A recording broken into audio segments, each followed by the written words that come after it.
Kalau kamu dah di menengah rendah, kamu dah belajar, tingkatan 1, kita belajar dah suatu kawalan jujukan, pilihan tunggal, dua pilihan dan pelbagai pilihan. Okey.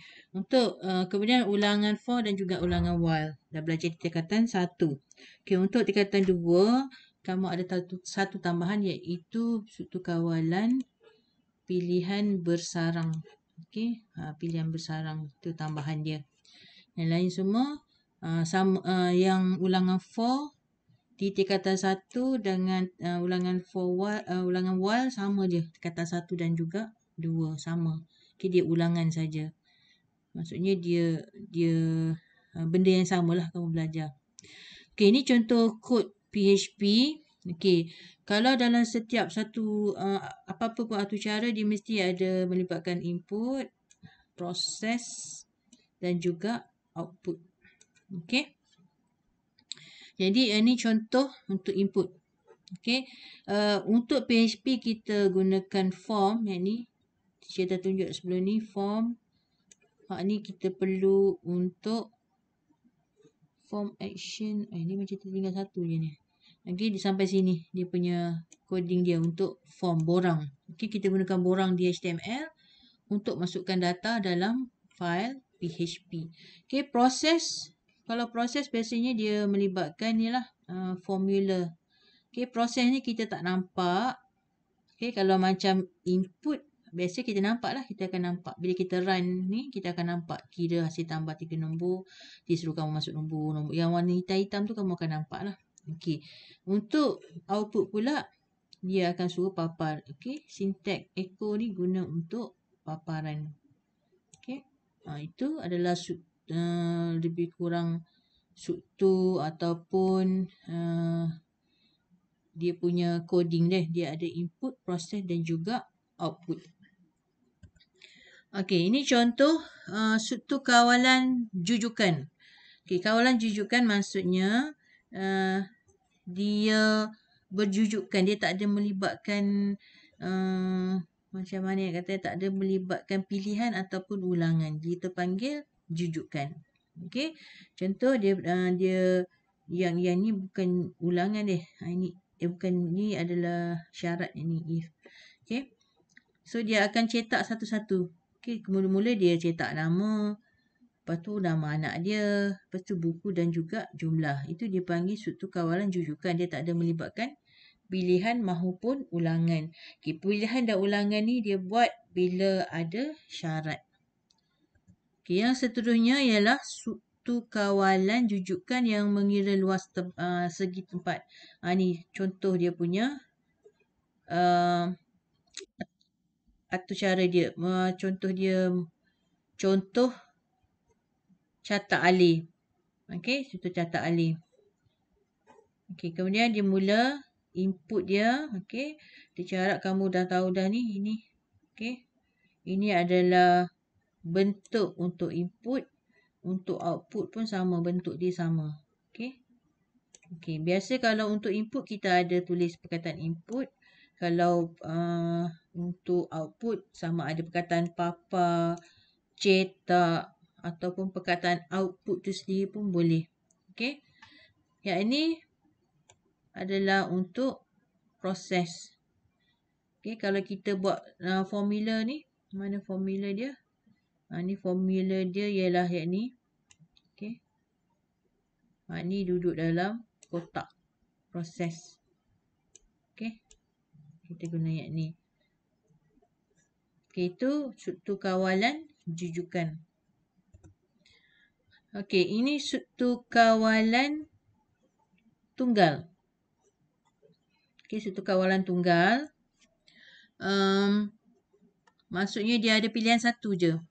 Okey, kamu tengok sini. Dia kata setkan D yang ni. Yang ni. Dia kat sini. Okey. Kemudian if D sama dengan Wednesday. Ni syarat dia. Bila syarat kita gunakan. Ni. Diamond dipanggil. Okey. Kalau benar dia akan cetak ni.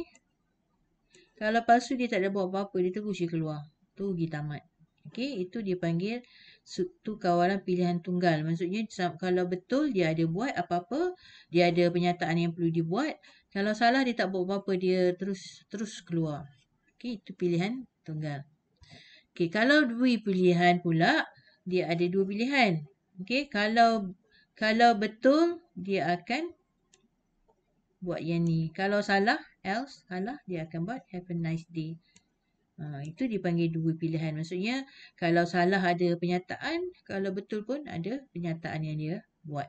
Okey, dua pilihan. Okey. Kemudian kawalan pelbagai pilihan. Okey, kalau pelbagai pilihan maksudnya dia ada lebih daripada dua pilihan. Kalau 3, 4, 5, 6, 7 sampailah 10 ke 20 ke, maksudnya dia adalah pelbagai pilihan. Okey, biasanya kalau peringkat kita ni asasan komputer kita tak banyak, pelbagai pilihan kita tu tak banyak. Okey, mungkin kalau paling banyak pun masa kita buat grading ke, nak buat grade ke, mungkin dia pelbagai pilihan. Okey, tapi kalau dalam sistem yang sebenar-benarnya, okey, mungkin dalam satu peralatan ke, dia punya pilihan mungkinlah banyak. Okey, jadi bila dia banyak, okey, keyword dia senang je. Kalau dia ada 3 pilihan, 1, 2, 3, maksudnya diamond dia mesti ada 2. Dia 3 tolak 1. Okey, berapa syarat yang dia bagi tu? Ada 1, 2, 3. Ada 3 keadaan. Jadi diamond dia ada 2. Okey. Okey, macam ni dia ada berapa pilihan? Ada grade A, B, C ataupun fail. Dia ada 4. Bila ada 4 pilihan, maksudnya dia punya diamond pun ada tolak 1. 4 tolak 1 ialah 3. 1, 2, 3. Okey? Okay. Jadi, ni pun benda yang agak teacher mudahlah juga. Okey, untuk satu kawalan pilihan. Satu kawalan pilihan dia mudah saja. Okey, kalau kamu perhatikan anak panah dia semua akan menuju ke bawah, menuju ke tamat. Okey. Okey, kemudian kita tengok satu kawalan pilihan bersarang dalam penyelesaian masalah. Okey. Contohnya pilihan bersarang maksudnya dia ada dua if. Okey, dua if. Okey, sebenarnya kalau ikutkan contoh dia kamu tengok is else ni contoh ni betul dah dia ada dua if. Okey, bila dia dapat data baru dia akan laksanakan hak ni.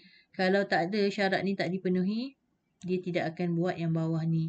Okey, dia kata kalau dapat data, masuk dan data, dia akan masukkan nombor tu. Contoh nombor yang dia masukkan adalah 10.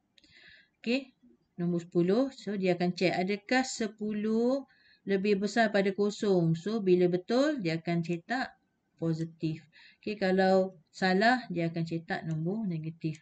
Okey, tu syarat dia. Dia masuk pilihan bersarang ialah dalam syarat dia ada syarat lagi. Okey, mungkin contoh ni bukan contoh yang terbaik lah. Nanti teacher akan tunjuk kamu contoh yang lebih elok. Kalau dalam buku teks tu dia ada. Kalau kamu tengok memang lagi panjang lah. Okey, teacher tak ingat muka surat berapa, nanti teacher tengok. Okey, jadi tu untuk satu kawalan pilihan satu kawalan pilihan.